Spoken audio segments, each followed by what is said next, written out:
going to be looking at ways to be able to have self-watering containers. Like, what if you only have a little bit of space and you really want to grow something? So here are some different options that I would recommend. The first one is from Vago Garden. They just came out with 3 sizes of self-watering planters and mini planters.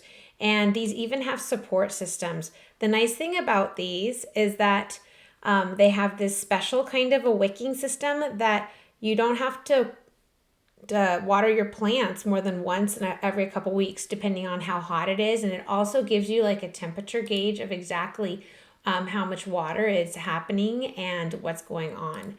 So these can be used with herbs, and the larger one can even be used with like a tomato or a pepper or a larger plant. You could even do a pumpkin on there. Honestly, you can do a watermelon. Anything can be trellised, beans, peas, a lot of different things. So this container would obviously not be on wheels. So if you wanted to do something like a container indoors because there's maybe too many pests or animals outside or things that could bother it, then if you have a light directly on it, then you could be growing this indoors also, just like it is in this picture next to a window. I would recommend also having a light. So the cool thing about this planter is that it's self-watering, which means that you would only have to water like once or twice every few weeks, depending on how hot it is. It actually has like a little lever here that shows you how much water is in it.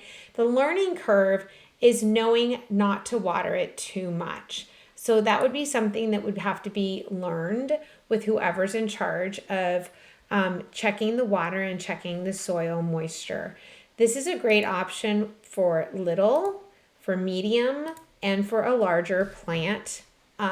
Also, at Gardener Supply, they have a self-watering container that also has a support system in place.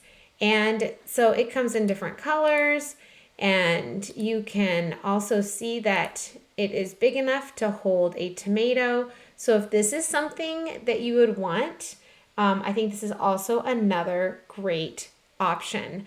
This is specifically really great for tomatoes, peppers, and medium to larger sized plants.